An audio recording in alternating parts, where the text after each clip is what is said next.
I am told by a bunch of haters that, first off, that Andrew Jackson's parrot cussed. All right, I've been having to deal with that fifth period. Um, and so here's a big story about it. Apparently, Andrew Jackson's parrot cussed at his funeral, and they had to keep the parrot out of the funeral. So that is apparently true. Story I was not aware of. But you got this other stuff here. Um, and we have the problem, fourth period, of not having been in class at all week long. So this is what I'm going to do. I tried yesterday, so the haters in fifth period said that the stuff I said y'all didn't take and that I didn't really get. Oh, crap. All right, let me start over. I'm not sure if, I think it just the screen record. I don't think the TV has to be on. I'm going to go ahead and turn the TV on, just in case.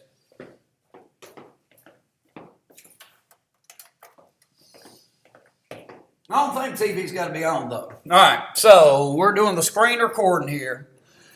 And I tried this new method that's supposed to be easier, but this method takes longer. But I think we've got experience with it working, so I'm going to use this one, and it's all at once rather than being 10 minutes at a time. Okay, so let's work our way up a little bit. All right, so that's some good.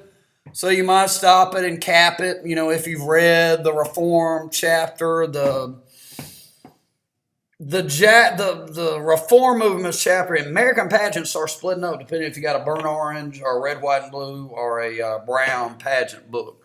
The brown pageant book takes Jackson in two chapters. So the reforms would be in most pageants, chapter 15, but chapter 16 in the light brown one. And then the slavery chapter would be chapter 17 and 16. Okay, so we're doing reforms here. All right, the reform movements hey, you're trying to make America a better place. And so the first of the reforms is the Second Great Awakening. We didn't cover that in fifth period. All right, so it's a bunch of revivals. Remember, you had the First Great Awakening, was the old lights and the new lights, and they're challenging the Puritan Church and the Church of England. The Second Great, and the big focus of the First Great Awakening is getting anybody to heaven. Anybody can go to heaven. It's kind of anti-predestination. The second one is more about bringing heaven down to earth. The Lord's Prayer. Our Father which art in heaven, hallowed be thy name. Thy kingdom come, thy will be done. Here we go. On earth as it is in heaven. So you're supposed to bring heaven down to earth. And so that's what these folks were trying to do. As in the case of the First Great Awakening, they don't trust the Enlightenment. They don't trust rationalism and science and deism. So they're trying to get back that old-time religion. But in the process of getting back that old-time religion, they're trying to make America a better place, trying to move America forward. And so a lot of these folks are reformers. All right. This is by John Wesley, the founder of the Methodist Church. Right here, I like it very much. Okay, and I believe it's true. This is kind of the way you want to live your life, the way we want to live our life, if we can. And so the Methodist argument was kind of at the time, hey, if you believe in God, you're supposed to help people. Period. So abolitionism very much comes out of that. And right here you got the revivals. Okay, some leaders of the Second Great Awakening. You got these two preachers. I'll put the picture on there, and I never can remember which one's which. I believe this is what I believe. I believe this is Carl. I believe this is Finney. I believe he's the one that gets in a fight. One of these guys gets in fist fights during the church service. If they don't like the way somebody's acting there in the service, they'd go down there and they punch them. So it's very Jacksonian. Common man, tent revival, religion. A lot of women are going to be involved in this. They're going to be the leaders of a lot of these reforms. The Baptists and the Methodists were created, and those two, well, not created. They'd already been there from the First Great Awakening, but they really grew in the South. And if you remember, the First Great Awakening anticipated the American Revolution about a generation later. If you can question the Church of England in 1730, whatever, then you can question the government of England in 1776. Here, if the churches are going to split, and they're splitting over slavery in the 1830s, well, then they can fight a war over it. The government can split in the 1860s. So you're again anticipating a big-time major war. All right. Okay. Mormons. All right, the Mormon church is founded during this time. This guy's the leader of the Mormon church. His name's Joseph Smith. He lived in the western part of New York. It's called the Burned Over District because they'd had so many revivals there. And he had a number of unusual beliefs. Number one, that he had written a third book of the Bible, Old Testament, New Testament, the Book of Mormon, given to him by the angel Moroni. And so the name Mormon comes from that name. Number two, he was an abolitionist. That was very controversial at the time to be an abolitionist. Number three, believed in polygamy, which was very controversial at the time. So the folks in New York didn't want him there, so he moved to Illinois with his followers. And he was critical of the leaders of Illinois, so they killed him. He got killed in a shootout. And so this fella took over leadership of the Mormons, and they went, kind of on an exodus, a great pilgrimage, to find the promised land. And you expect the promised land out west to be California, but they stopped before they got there in Utah. And the phrase is they made the desert bloom, and the Mormons have been successful ever since in Utah. Brigham Young University, named after this fellow right here, is the major Mormon university. Mitt Romney ran for president in 2008. Is that right? 2012. He's the guy that lost to Obama when Obama ran for re-election. And now, he is not technically Mormon. So the church has split up into like traditional Mormon and LDS, Latter-day Saints. So Utah didn't get to become a state until something like 1896. And it wasn't until Mormons agreed to condemn polygamy. So today, if you're from that faith, but you're against polygamy, you're monogamous, as Mitt Romney is, well, then you're called LDS, Church of the Latter-day Saints, and BYU is an LDS university. If you're still calling yourself Mormon, you still believe in polygamy, is the way I understand it. Okay, so you can review, tell each other about the Great Awakening. Maybe a Venn diagram of the first and second Great Awakening will be a good thing to say about it. I'm not sure my second question is all that great. All right, second one. So now, from this point forward, you're looking at individual reform movements. All right. So first, you're going to have women's rights. They don't like that cult of domesticity that a woman's place is in the home and no place else. And women in the age of Jackson, they couldn't vote. They couldn't own property if they were married. They lost their property rights when they got married. And they could be legally beaten by their husbands. And so their status was almost half slave, something like that. So you're going to have a rebellion against that. The first thing's coming in the area of fashion.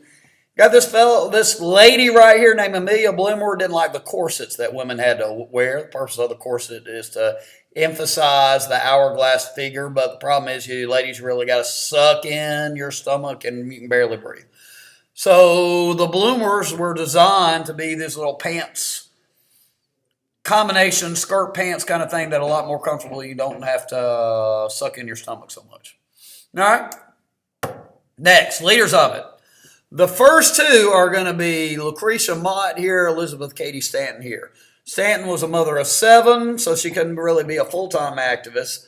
Mott was a Quaker, and so they're standing up for women's rights. Remember, the Quakers believe everybody's equal before God.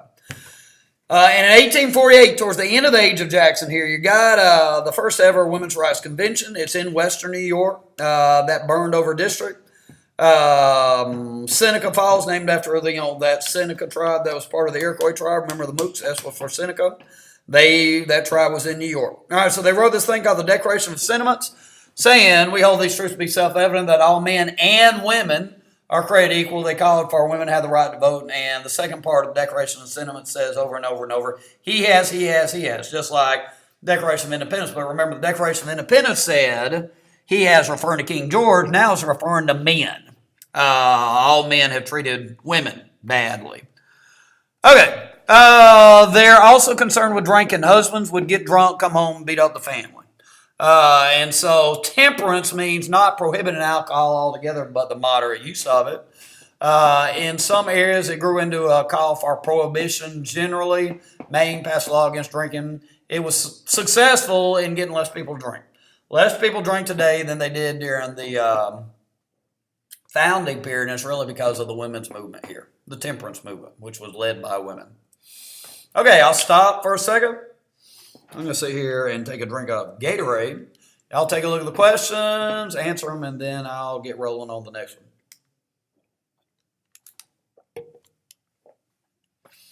Okay, next one's 3. I think these are my favorites in this area. I really, really like the Transcendentalists. All right. There's a poet named Walt Whitman that we'll deal with later, but the main two are going to be these guys, Emerson and Thoreau. And they don't really trust common opinion. So Jackson's the age of the common man, but we know from Jackson's politics sometimes that common men's opinion was kind of prejudiced, anti-Cherokee, pro-slavery. And so these guys are they're kind of the opposites of the Second Great Awakening. They believe in the Enlightenment. And they're skeptical of any authority, whether it's from the president, the government, the church, your teachers, your parents, whoever it is. You got to think for yourselves that we all have this inner light that gives us avenue to the truth. And there's a truth out there for us to know. They all believe in something called the oversoul. Oversoul is kind of synonymous with truth, you might say. We might call it the human spirit. When you're fighting and you're struggling to do the right thing, you think of all other people who have come before you who've done the right thing, and you're connected to them in some way. But they don't like common opinion. They don't like authority. All right, so there's a pamphlet by Emerson called Self-Reliance, where he's arguing that, you don't listen to what other people say. As I said, Whitman was a poet. Thoreau wrote this book, Walden, about trying to get in connection with the oversoul and his own inner light by hanging out in the woods for like a year. He just withdrew from society. So the woods of Concord, Massachusetts. Saying these folks lived in Concord, Massachusetts, site of the Battle of Concord at the beginning of the Revolutionary War. All right, there's Thoreau. He was a little younger. He's like the junior transcendentalist. And he also wrote, in addition to Walden, on the duty of civil disobedience. He was protesting the Mexican War, which he felt like it was a pro-slavery war. And so he got thrown in jail. And he argues in this little pamphlet, it's about 50 pages long, that if the law is wrong, if the authority is wrong, it's not just acceptable to disobey the law, it's required. And Gandhi and Martin Luther King are going to very much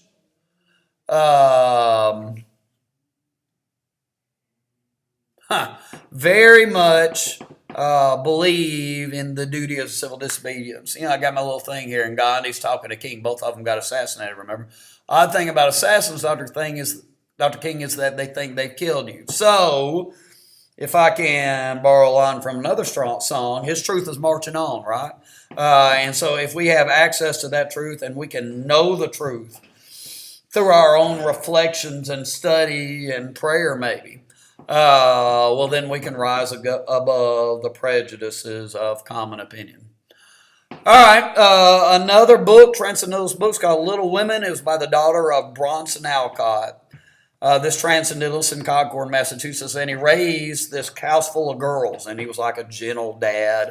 And the book is saying, hey, we didn't have a lot of money, but we sure were happy. We had a lot of books. We had nice parents. And so it's the happy story of their childhood. Okay, there's some other writers during this period. Washington Irving. They're not transcendentalists, but Age of Jackson sees, a lot of writing. So the Legend of Sleepy Hollow, that's the one about the Headless Horseman.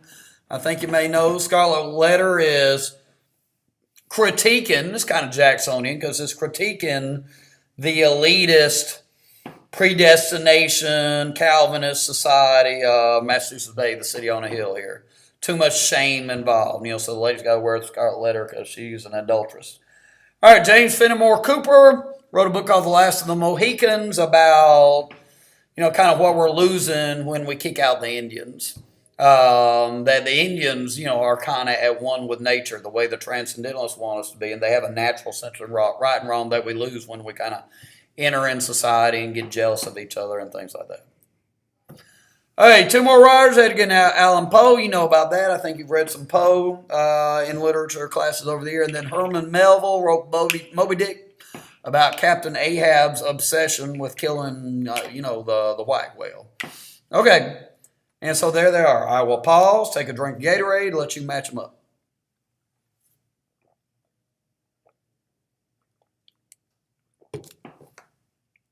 All right, next. We got two more. There's actually 5 here. All right, so you got some pretty familiar stuff going right here. So the nativism, you know about that. Fear of immigrants, the Irish and the Germans. Their concern is that immigrants are taking jobs. If they don't take your job, you got to work for lower wages.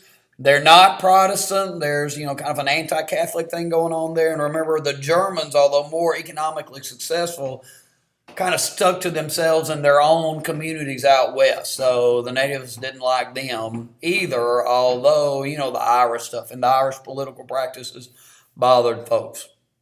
They formed their own political party, the Know Nothing Party. It was a secret nativist political party, and if you were to ask a member, they'd say, I don't know what you're talking about. I know nothing. Okay, some individuals. These folks are not nativists, but they're just not part of any type of reform movement. So logically, predictably, public education is going to get going in the United States during the age of Jackson. Cult of domesticity. Mom's got to teach Junior to be a good voter. Public school. Common people got to be well educated. And as always, when it comes to education, it kind of starts in Massachusetts. Remember, Harvard was our first college that started in Massachusetts. Horace Mann was the superintendent of Massachusetts schools and was the father of public education. Got a pretty good quote for him: be ashamed to die until you've won some victory for humanity. So, Jacksonian era is just a very idealistic time. Okay, Dorothea Dix was this very quiet, mild-mannered lady, but she was troubled by the way that people who were mentally ill were treated in her time. They were kept in prisons. A lot of times people would say, you wouldn't have special ed. The idea was that these people would be possessed by the devil.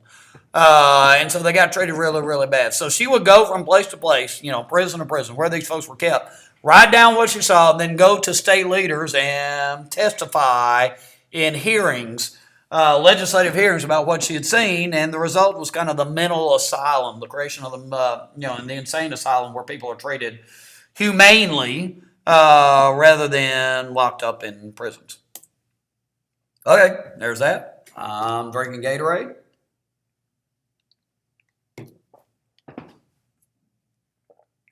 And you've been answering questions. All right, and here's the last one. Call it a 5. I'm going to make a 5 right there, but I'm not going to change the thing around because, it'd take too long and all that. All right. During the age of Jackson, some folks, Jacksonian era is very optimistic. This notion that things are getting better. Kind of the opposite the Make America Great Again campaign. In other words, the best days are behind us. Jacksonians are forward-looking people. Hey, if the common man can get the right to vote, who knows what women might do? Who knows what might be done in education or even about slavery? So you got all these things going on. But some folks would get frustrated with the lack of progress, and they would think to themselves, well, maybe we can form our own little societies that get things right, even if the country as a whole can't. And one critique they had of Jacksonian America was everything's too competitive. So in these societies, they were going to cooperate with each other, form a little community. All right, so the first one has an ironic name. It's called New Harmony. It's in Indiana, led by a guy named Robert Owen. There's a picture of it. It's strange because they couldn't get along. They couldn't cooperate with each other. So it failed because it couldn't do what it set out to do. Okay, the next two, kind of neat. One's going to be called Brook Farm. It's Transcendentalist community right outside of Concord there where the Transcendentalists live. Look, the Transcendentalists are big nerds. You know, they write and they read and they think about ideas. And I like to do that. And I'm going to tell you right now, if I was in charge of running a farm, things wouldn't go well. I wouldn't make any money, and I'd probably set the place on fire accidentally. The cows and the pigs would die. The crops would not grow, and that's what happened there. They were terrible, good riders. They were terrible farmers. Okay, then you get the Shakers. They're kind of like the Quakers. They get fired up in church, but they're more, choreography. There's more choreography involved there. They had elaborate dances they would do in church. On top of that, they felt like marriage was bad because in marriage people have sex. And sex is bad. All sex is bad, inside or outside marriage. And so we're expecting them to last maybe 5 or 10 years, but then, they don't have any kids and blah, blah, blah. Strangely enough, it lasted a long time. They lasted because of converts. They would attract people to their movement even though none of them would have kids. So that's the Shakers. All right, then the last one. The Oneida, and it's the strangest one. So these Second Great Awakening folks are going to say your duty to God is to make America a better place and end slavery or help women or, enact some kind of reform. This guy said your duty to God is to do whatever you feel like doing. God wants you to be happy. Well, he reasoned, this fellow Noyes, what makes people more happy than sex? So they're the opposite of the Shakers, and they had this big kind of hippie place where they practice free love. Now, as in the case of the hippies, 130 years later, they didn't make much money. Couldn't really make a living doing nothing but practicing free love and having a big time.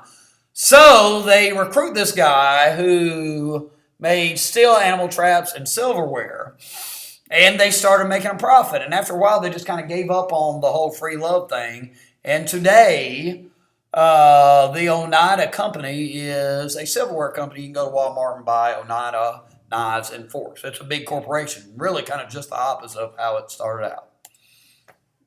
Boom. So there you are. 5 headings. I think I managed to get that done in 20-something minutes. So take a look at it. Pause it for a second. If you want to see the matching, I am going to see if I can get this thing set up to send to you. Keep your fingers crossed.